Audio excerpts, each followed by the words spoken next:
When new Star Wars novels are released, there are always a ton of cool little facts that don't really fit anywhere in a video of their own that I still think are very interesting and worth talking about. So here's a list of over 50 small pieces of trivia from Aftermath Empire's End. Obviously, spoilers are ahead. Emperor Palpatine referred to the Battle of Endor as a Shatterpoint. In Legends, this was an event or a point in time that could have serious implications on galactic history. Palpatine was prepared for at least the possibility of his death at the Battle of Endor, which we can see proof of in the Shattered Empire comic. The planet Taris is heavily featured in an early chapter, and at least part of it is described as a wasteland. This could be a reference to the devastation it experienced in the now Legends game, Knights of the Old Republic. Chewbacca's son, Lumpawaru, is back from Legends, but instead of Lumpy, his nickname is now Waru. Maybe it used to be Lumpy, but when he became a teenager, he demanded that his parents call him something else. We're introduced to Nema the Hutt on Jakku. She's different from other Hutts we've seen, described as more snake than slug-like. Durga the Hutt is also mentioned along with his yacht, so they're back from Legends as well. Let's hope the Darksaber superweapon stays gone. Jar Jar Binks was exiled and ostracized again after the Clone Wars because he was thought to have colluded with the Empire. I actually sympathized with Jar Jar, and now I'm confused. We've known since the first Aftermath book that Mon Mothma demilitarized the New Republic, but the goal was for planets to maintain their own militaries that could form a coalition should the need arise. She wanted to decentralize military and power, not get rid of it entirely. A prototype Black T-70 X-Wing exists at this point. Embo is still alive. His Anuba, Marok, has unfortunately passed away. Dengar makes multiple appearances after joining a new bounty hunting team. Boba Fett's armor is still in possession of a sheriff on Tatooine. There's no sign of Fett himself, but I have to say the sheriff is pretty badass. B-1 battle droids have autonomic repair mode, so given enough time and functionality, they can repair themselves.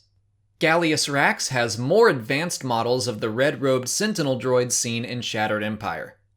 The Church of the Force took it upon themselves to return Kyber crystals to their rightful planets, often at great risk.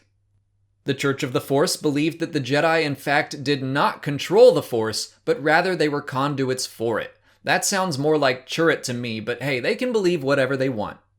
A reading from the Journal of the Wills includes the phrase, "from a certain point of view," so I guess Obi-Wan was literally quoting scripture to Luke to get out of lying to him. Another church saying is, "All hail the light, the dark, and the gray," which again alludes to Star Wars storytelling moving towards a more neutral use of the Force. When the New Republic Senate left Chandrila, it moved to the planet Nakadia. Nakadia is very different from Coruscant, Chandrila, or Hosnian Prime. It's an agricultural planet. It seems to be a concerted effort to not show preference to only the highly populated or more snooty planets of the galaxy. Ma Samita was kept locked up in the Imperial Palace after the Battle of Endor. As a child, General Hux was emotionally and physically abused by his father. Hutts are strong enough to flip Lambda-class shuttles, or at least Nema is. Imperial loyalty officers were taught torture methods by being tortured and broken themselves. The Acolytes of the Beyond all received dreams and visions of ancient Sith. We don't currently know why or how. They've destroyed multiple red lightsabers, hoping to return them to their former masters. Yup Tashu is revealed as one of their leaders. Perhaps other surviving members of Palpatine's advisors hold similar roles. The young members of the Acolytes are further corrupted by Sith artifacts. The Acolytes of the Beyond launch a coordinated simultaneous attack on multiple planets throughout the galaxy. U-Wings are still seen in service, but I think they would either have to be rare or new models based on tweets by Pablo Hidalgo claiming that most of them were destroyed during the Battle of Scarif. Leia feels the light side of the Force in her unborn son, and she remembers a warning from Luke. He told her the brighter the light, the darker the shadow. Leia also notices Han's restlessness, which is further evidenced in the book Bloodline. The first generation of the kidnapped child soldiers we see in The Force Awakens are truly terrifying. They're like an army of Aryas from Game of Thrones, just tiny little children murderers. Phantom Squadron makes another appearance. It's possible the squadron could be named after Wedge's time in service with the crew of the Ghost in Star Wars Rebels. Mr. Bones gets a line directly lifted from HK-47.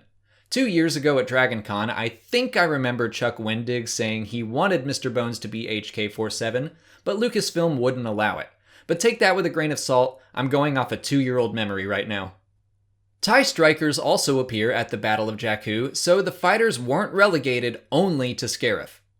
The Tirfan Yellow Aces are specifically mentioned engaging in AT-AT. This could be the very important and absolutely necessary origin story of Rey's adorable helmet. The cockpit of the Lambda-class shuttle doubles as an escape pod. That was true in Star Wars Legends, but now that's canon too. Lando and Lobot finish retaking Cloud City from the Empire. Lando decides to give Ben Solo a fancy gun and a fancy ship as a present. The Mandalorian Wars are mentioned again, this time as an example of how a smaller fleet was victorious against a larger one. In this case, the Mandalorians defeated the Old Republic's fleet. Another example given is the Ghostfinder fleet against the Sith Armada. I have no idea what the Ghostfinder fleet is, but I desperately want to find out. For their help during the Battle of Jakku, Dengar and Embo receive full pardons from the New Republic. The Galactic Civil War is ended when Mas Amedda escapes his imprisonment and signs the Galactic Concordance. An assassination attempt on Mon Mothma's life unfortunately kills one of her aides. Sondiv Sella, the father of Kor Sella, replaces her. The Battle of Jakku is commanded by Gallius Rax from a place called the Observatory. There are multiple observatories throughout the galaxy. Each observatory has its own recreation of the Imperialis, the Emperor's personal yacht that was destroyed in the Lando comic. The Jakku Observatory's primary purpose was to chart safe passage into the unknown regions using information provided by Grand Admiral Thrawn.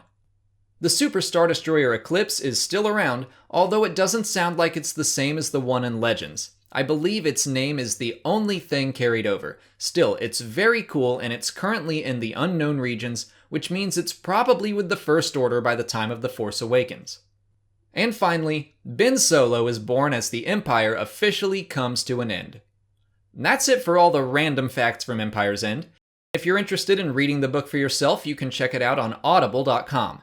The audiobook is out now, and you can get it for free by clicking on the link in the description, or by going to www.audibletrial.com/Star Wars Explained. If you sign up for a trial, you'll get a credit for 1 free book, and you can use it on Aftermath Empire's End, or a number of other Star Wars books. Or get any book you want. The point is, you get a free book, and you'll be supporting the channel when you do. That's it for today.